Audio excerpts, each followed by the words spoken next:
Odebrecht y así ganar las licitaciones que hacía el gobierno, licitaciones amañadas.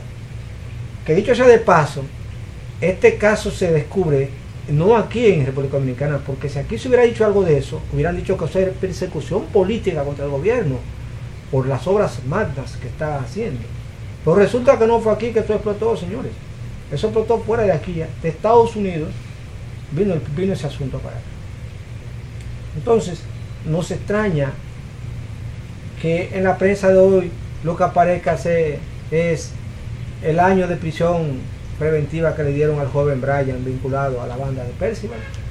Señores, han querido tomar el caso de Percival y ponerlo por encima de Odebrecht. Nunca puede sustituirlo, porque este joven es un producto de la misma sociedad, de la descomposición social que hay. Y Odebrecht es un caso que viene desde el gobierno de don Hipólito Mejía, del año 2000. Esta gente sangrándonos a nosotros. Ustedes saben cómo era que operaba esto. Esta gente alteraban los presupuestos. Fíjense que aquí se daba un caso muy notorio. Era que presupuestaban una construcción y salía, por ejemplo, 500 millones de dólares. Primera puja. Esa fue la primera propuesta. Y de repente eso entraba como en un silencio. Y después reaparecía y la misma obra era 1.250 millones de dólares. O sea, se multiplicaba por el doble y un poco más. Ahora bien, ¿dónde estaba el caso? Acechen aquí.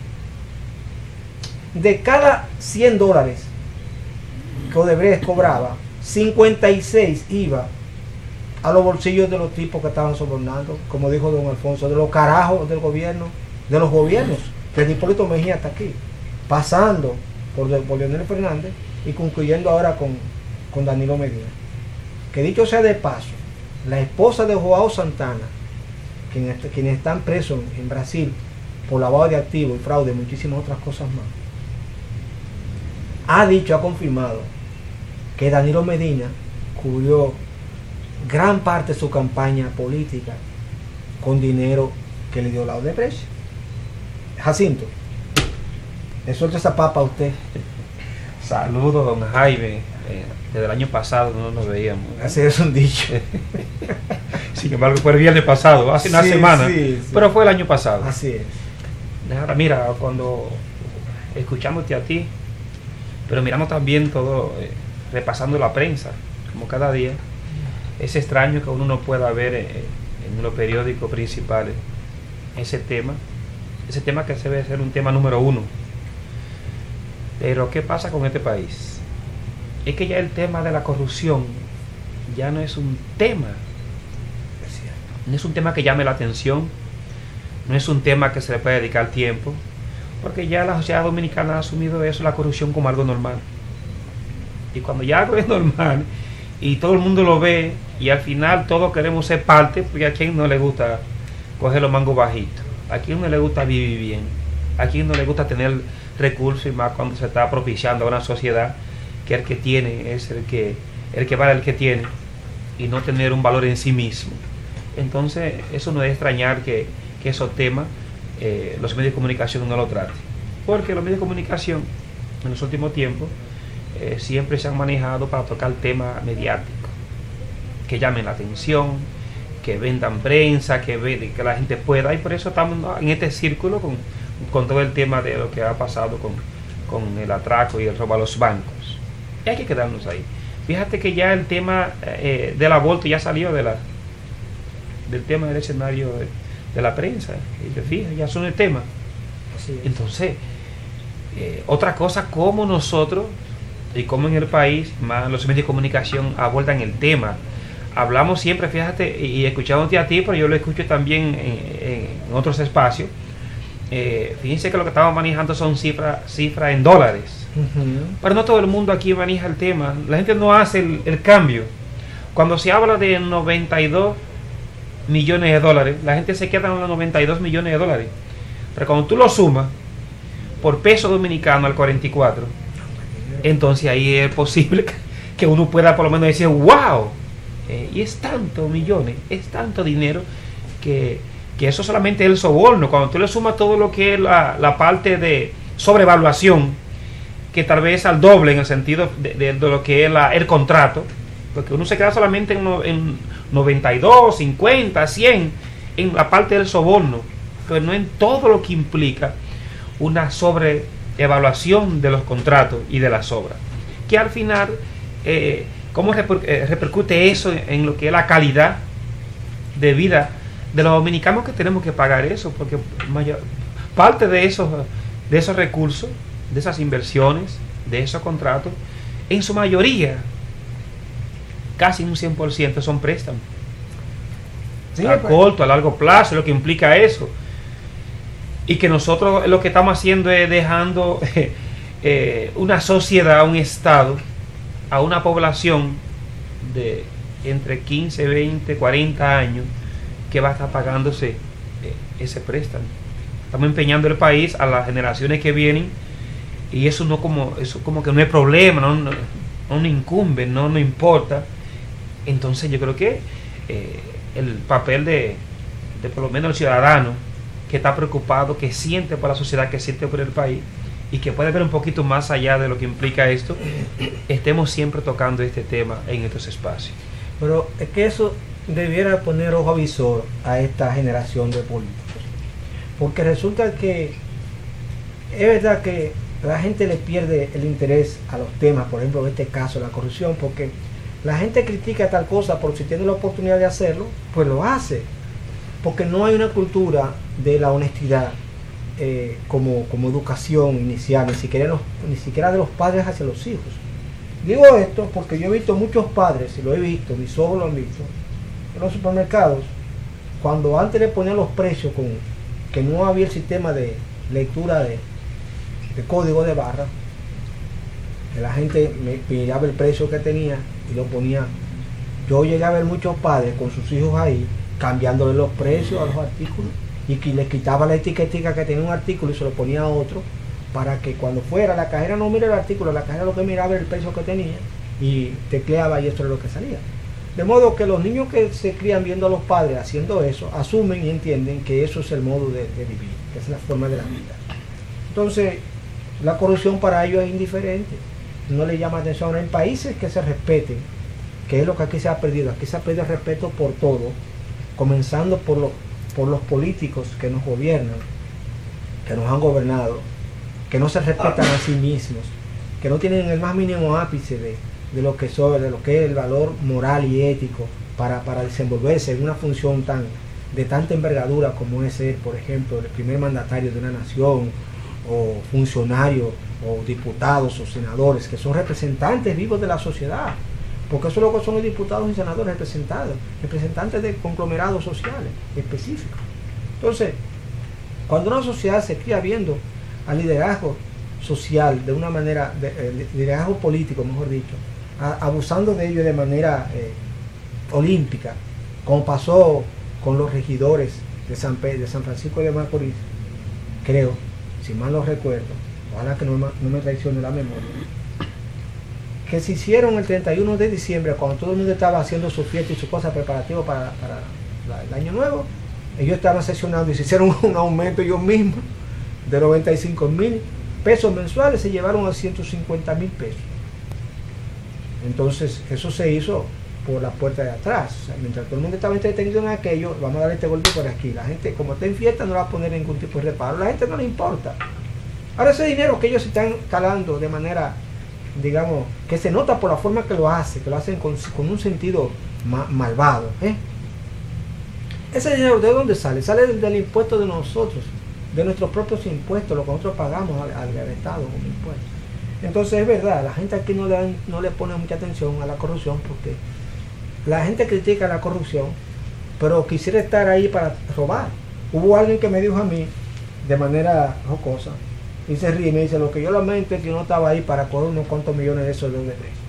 Y bueno, cada cual piensa como quiere pensar y actúa como quiere actuar, porque cada cabeza es un mundo. Sin embargo, no es menos cierto que ese dinero y esa deuda en la que incurrió el país para que esas obras se llevaran a cabo, son deudas que se hicieron del Estado. El Estado paga la deuda con los impuestos de la gente, y por eso es que aumentan los impuestos para pagar deudas. Por lo menos en México, por ejemplo, se hizo un aumento de proporcional en la gasolina. Señores, México es un país que produce gasolina, y traigo ese tema para comparar. México está ahora mismo inmersa en una crisis social, un vandalismo terrible. Muchísimos estados de México están rebeldes porque aumentaron un 20% al precio de la gasolina. Señores, eso es mucho. Por ejemplo, que costaba 100 pesos, ahora cuesta 120. Entonces, ¿qué ha hecho la sociedad mexicana? Protestando. Están rompiendo hasta bancos, se están robando y han desarmado, como quien dice, desmantelado instituciones bancarias, supermercados, negocios en México. El vandalismo se ha hecho dueño de las calles en México, en algunos estados de México. ¿Y eso por qué? Bueno, una reacción social. Ya que el pueblo no tiene el poder para decidir políticas públicas, el pueblo actúa en consecuencia y va a hacer lo que puede hacer. ¿Y qué es lo que hace? No robar lo que ve hacer a sus políticos, que son ladrones. El pueblo dice, bueno, si ellos roban, ¿por qué nosotros no vamos a robar? Y así mismo hubo uno que puso un letrero. Si los políticos roban, ¿por qué nosotros no robamos? Se estaba rompiendo un banco. Lamentablemente la anarquía nunca ha sido solución de los pueblos. Sin embargo, las crisis sí llevan a los pueblos a tener que recapacitar y pensar en qué vamos a hacer, porque ya esto nos está afectando a todos. Ojalá que el gobierno, de manera utópica, como dice aquí Adriano Miguel Tejada, dice que el gobierno tiene la oportunidad ahora de hacer, sentar precedentes en lo que es el manejo de la justicia, con el caso de Odebrecht casualmente. Pero yo le digo a Miguel Tejada que los bomberos no se pisan la manguera, y que si hay uno que está vinculado hasta la mamacita, en el caso de Odebrecht, es el último, Danilo Medina. Nada más bien el caso de Joao Santana, que es un tipo, primero es un mafioso, estratega político, estratega de campañas políticas, pero es un mafioso, un tipo que es un experto lavando dinero de cualquier lugar. Imagínate todos los lugares más oscuros de cómo tú puedas manejar dinero. Joao Santana lo manejaba y lo lavaba el dinero. Y de ese dinero se acusa a Danilo Medina de haber recibido una buena parte de dinero, de ese dinero que Joao Santana le proporcionaba de Odebrecht, porque lo dice su esposa. Y no lo digo yo. O sea, que la desmientan aquí y digan que ella es una mentirosa, aunque está presa allá en Brasil. Pero bueno, el asunto es que, como usted dice, este pueblo no le interesa, como dice Ramón Peralta, este pueblo lo que le interesa es comer, con pica pollo, pica pica, espagueti pasado tiene. Entonces yo creo que llegará un momento en que el pueblo se dará cuenta que eso no es vida. Claro. Lo que pasa es que cuando tú ves los niveles, hay niveles de corrupción. Sí, sí. Y cuando ya esa corrupción se ve como algo normal y se apropia como algo cultural, va desde el espacio pequeño hasta... Pero nosotros, si hacemos un análisis, mirando así el pasado reciente, los últimos 30 años, para involucrar a todo lo que a los tres partidos políticos que hemos tenido, fíjense cómo cada gobierno ha tenido su corrupto predilecto. Balaguer creó vamos a decir así, porque siempre hay que pensar en los principales. Balaguer creó 300 millonarios mal contados, para decir Lionel también creó su... Eso que se multiplicó por 15. Y luego, que tú crees que el gobierno que está ahora va a ser diferente. No, porque al final eso no tiene ninguna implicación, porque al final lo que tú primero, lo que tú has heredado es que yo puedo robar, puedo hacer lo que sea, y sin embargo eso no tiene ninguna implicación de que pueda ir a la cárcel y que pueda el Estado quitarme el dinero que yo me he robado. Entonces eso no va a pasar nada. Dime un político, dime un funcionario, y cuando hablamos de funcionario estamos hablando de los ministros, que son los que prácticamente tienen la potestad para administrar los recursos del Estado. Dime si todavía un ministro preso aquí en los últimos años. Preso es ahí en la parte del gobierno central. Pero cuando vamos a la parte de los gobiernos locales, los ayuntamientos, dime un regidor, un síndico que esté aquí preso por corrupción. No. Yo vengo ahora, que estaba en este fin de año pasándomelo en el sur, en San Juan, en mi campo, el Rosario. Pero cuando uno ve todo lo que está pasando, de que suben ahora unas nuevas autoridades y lo que encuentran son deudas y deudas. Tú vas a encontrar que salió en el periódico en estos días, los ayuntamientos, los distritos municipales del sur, lo que han dejado son deudas millonarias y nadie realmente está dándole seguimiento a eso. ¿Quién es que tiene la potestad para que le ponga un stop a estas personas que están ahí para administrar unos recursos que de todo, que es de la población, que son de los dominicanos y dominicanas? Y le hemos dado en el voto, en las elecciones, y le hemos dado la confianza para que administren esos recursos, y al final entonces terminan haciendo lo que le da su bendita gana, y eso no tiene ninguna repercusión, porque entonces no sé en qué están la otra parte del Estado, los poderes judiciales, ¿dónde están? El Ministerio Público, ¿dónde está? Como nadie se pronuncia, entonces, ahí que te digo es que el tema de corrupción, y lo repito, no es un tema primordial realmente, y eso, que no esté mencionado la parte de los medios de comunicación, que tampoco le interesa, porque es como decir, el que esté libre de pecado que tire la primera piedra, y nadie la va a tirar, porque al final, ¿qué va a pasar? Le puede caer también a él, a ellos, a quien sea. Entonces todos tenemos una mea culpa en cómo estamos caminando como país, y más enlodado en este camino de corrupción permanente y continua, y que cada vez se va agravando. Entonces yo creo que es ahí, Jaime. Bueno, el asunto es que los pueblos tienen que de alguna manera reaccionar, sea por cansancio, lo que sea, porque realmente lo que llevó a Estados Unidos a hacer una constitución que fuera lo más equilibrada posible fue el desorden que había antes de eso, y para después aplicarla también fue un poco difícil, pero pudieron lograr, porque acuérdense que en Estados Unidos se vivía y todo el mundo tenía que tener un par de pistolas, ¿no se acuerdan? Sí. Digo, se veía en películas, porque usted no vive esa época, por las películas de vaqueros muestran una parte de la historia en la que en los pueblos el que más rápido sacaba el arma era el que se quedaba como sheriff, porque era una vida salvaje que se vivía, y nadie podía tener algún tipo de dinero o posesión o algo, porque venían los bandidos y se lo quitaban a fuerza de plomo, y esa era la vida que se vivía. Y eran héroes. En el oeste de Estados Unidos.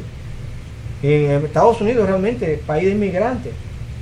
Entonces, cuando pasó esa época, a principios del siglo pasado, finales del siglo antepasado, principios del pasado, que llega una casta siciliana a Estados Unidos, fruto de la inmigración, de esa inmigración europea.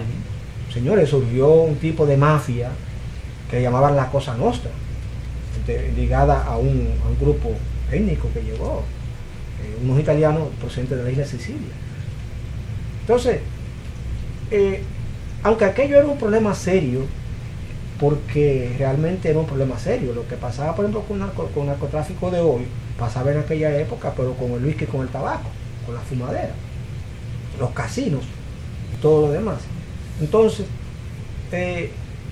por fuerza tuvieron que hacer leyes que fueran realmente para todo el mundo, y que la justicia se aplicara a todo el mundo, porque se dieron cuenta que en aquella época se compraban jurados enteros para que dictaran resultados o sentencias favorables, como el caso de Al Capone, que compró el jurado entero en el juicio que él se le hizo por evasión de impuestos, porque no fue porque era traficante de whisky que lo condenaron a él, sino porque evadió los impuestos de muchísimas cosas, porque él tenía también negocio de casino y todo eso. Bueno, el asunto está en que la ley tuvo que por fuerza fortalecerse, porque le estaba afectando ya al mismo sistema. Yo espero que esta gente se den cuenta que la corrupción que ellos prohíjan y que ellos mantienen está afectando al mismo sistema, y por consecuencia a la sociedad misma. Ahora mismo, la intoxicación social que hay respecto a la delincuencia que hay tan fuerte es producto de lo mismo. Los ciudadanos están muy desencantados con los políticos, porque a que ningún político le pasa nada. Entonces un hijo de machepa que lo agarran porque se robó una gallina, le meten 8 años de prisión, o porque se robó una cuanta chinola, como se ha dado el caso aquí literalmente. ¿Y cuánta gente está presa que no tienen que pagar una multa de 100 pesos o Entonces, 500 pesos? Entonces la gente va acumulando rabia contra los políticos. La Revolución Francesa ha sido entre pobres y ricos. Eso fue lo que provocó la Revolución Francesa, señores. Esa diferencia social, cada vez más, marcada, se está produciendo aquí. Porque yo aquí oigo a Danilo Medina, por ejemplo, el presidente de la República, hablando que sacaron que sé cuánta gente de la pobreza. Millones de gente, casi 1 millón de gente fuera de la pobreza, según dice él. Entonces, instituciones de fuera, la FAO, dice que aquí ha aumentado la pobreza en más de 1 millón. ¿A quién le creo? ¿A quién le creo? Entonces, esto es un desastre que se va, como dice, multiplicando cada día más. Y uno, si no hace nada, señores, yo creo que va a quedar poco país. Mire, cambiando el tema, aquí veo que dice la Comisión de los Valores Patrios de la Casa de la Juventud pidió al presidente de la República, al presidente del Senado, mejor dicho, el rescate del Día de Duarte y el Día de los Reyes. ¿A qué se referirá? ¿Usted leyó esa parte? Sí, sí. Hábleme de eso. No, ya hace varios años que se está pidiendo de que los días festivos se dejen como están. Porque al final es como tu cumpleaños hoy, día 6, y lo celebra el día 10. Eso como que no tiene ninguna gracia. Porque entonces la gente lo que hace es que tú vas perdiendo ya poco a poco de celebrar realmente tu día de cumpleaños. Pero eso es una ley que está aprobada en los 27. Y entonces el gobierno, porque ¿qué es lo que pasa? Muchas veces, fíjate cómo nos movemos como país y como sociedad, siempre tendiendo a darle más importancia a la parte materialista. Al final lo que dice, bueno, si se hace el día y cae el fin de semana, entonces la gente va a hacer puente y dejamos entonces de ganar dinero y la gente no trabaja. Pero si lo ponemos por ley y ya hay una costumbre que el pueblo lo asume y lo vive, porque hay que tener que cambiar realmente por puramente económico las costumbres de la gente y que pueda celebrar. Cuando hablamos en el caso del Día de Duarte, eso tiene que ser un día realmente que nos sirva a nosotros como dominicanos y dominicanas de poder reconocer, de poder fomentar realmente los valores que tenía Duarte, el padre de la patria, de lo que implicó eso para que nosotros como país, como sociedad, estemos libres. Entonces eso había que revivirlo y hacer fiesta y hacer conferencia y hacer una propuesta, pero no, se pasa desapercibido. Entonces, hablar del Día de Reyes, ¿qué implica eso para el pueblo dominicano que ha sido por muchos años desde su nacimiento un pueblo cristiano? Hay que ponerlo así, tú no puedes cambiarle eso noche a la mañana. Entonces el Día de Reyes hoy es la natividad del Señor, el día del nacimiento de Jesús de Nazaret, y que el pueblo dominicano reconoce y vive como cristiano. Entonces hay que celebrarlo entonces cuando el martes. Claro, tú sabes que hay una sociedad de alto consumo y nosotros somos alienados, porque aquí se celebra todo, aquí se celebra todo lo que se celebra allá afuera, se celebra aquí. Thanksgiving Day, Baby Shower, ¿cómo cuál es el otro? Halloween. Todas esas cosas que no tienen que ver nada con nuestra historia, aquí se celebra. Entonces, ¿qué es lo que se ha hecho? Bueno, si usted se va para Santiago, en Santiago celebran el 25 de diciembre, es que le dan a los muchachos sus juguetes con el niño Jesús, así es que le llaman allá, el niño Jesús. Pero aquí esperan, porque aquí son 3 días, Navidad, Año Nuevo y Día de Reyes, son 3 días de negocio, de comercio. Allá en Santiago la son un poco diferente, pero no se olvide que esta es una sociedad de alto consumo. Pero que no se hace un análisis social que implica eso, en la cultura dominicana, que implica eso. Es que son cosas realmente que... Pero que eso debería tratarse como una política de educación del Estado respecto de lo que es, por ejemplo, el Día de Duarte. Esto debería tener otro valor. No como se trata aquí, que lo mueven, que lo quitan. Bueno, ya eso es una cuestión que hay que tratar a nivel de ley, porque eso es una ley, como le dije, que se aprobó en los 27, de mover los días para evitar esos puenteos y ese tipo de cosas. Pero a fin de cuentas, pero hay fiestas que tienen mucho sentido. Sí. Porque el Día de Duarte tiene que ser una fiesta nacional. Dime, en los últimos años, dime cuándo se ha hecho una celebración al Día de Duarte realmente, que eso implique una movilidad social en el dominicano o dominicana realmente que nos pueda ayudar a pensar, a repensar. Mire, lo que ha implicado eso. Yo no, en lo que tengo de conocimiento, yo no he visto que sea... Mire, de eso deberá venir patrocinado e inducido, prohijado desde el mismo Estado, como una política de inculcar en el pueblo eso. Yo recuerdo cuando yo estaba haciendo que todos los países lo hacen. Eso, todos los países lo hacen. Yo hacía el octavo curso. Hace muchos años. Yo me recuerdo que fuimos a ver una escultura acá en las Américas, que es una cabeza de Duarte grande que hay, llegando aquí como a... Sí, que siempre está abandonado, sucio, Sí. con basura, sin luz. Yo me acuerdo que fuimos ahí, un grupo de estudiantes, cuando se inauguró eso, que eso fue algo muy grande. Y las escuelas fueron aquello a inaugurar, porque había un lema que decía Duarte te llama. Yo me acuerdo que ese fue el tema, el eslogan que se utilizó para esa campaña publicitaria. Decían Duarte te llama, y era para inaugurar ese busto, mejor dicho, no ese busto, no, sino solamente es la cabeza de Duarte, pero como quiera que sea, era un símbolo, y es un símbolo todavía, que en la época, casualmente de Balaguer, se le dio mucha importancia. Pero lamentablemente los gobiernos que han venido después de Balaguer, que Balaguer tuvo un gobierno muy cuestionado en el aspecto político de lo que eran los derechos humanos, dejó mucho que decir y mucho que desear, y ahí también está la historia. Pero bueno, no podemos ser mezquinos en negar que se empeñó en resaltar los valores por lo menos de Juan Pablo Duarte, y hasta cierto punto de imitarlo en algunas cosas, porque él llegó en una ocasión hasta compararse con él, porque los Duarte dicen que nunca se casó, porque Balaguer nunca se casó tampoco. Bueno, pero lo que queremos decir es que este tipo de valores hay que resaltar y hay que traer de nuevo y darle el sitial que corresponde. Amigos, este espacio ahora de momento ha llegado a su fin. Vamos a hacer una pausa para volver de nuevo con usted, con compañía del doctor Alfonso Torres Ulloa, con quien continuaremos conversando. Vamos a la pausa.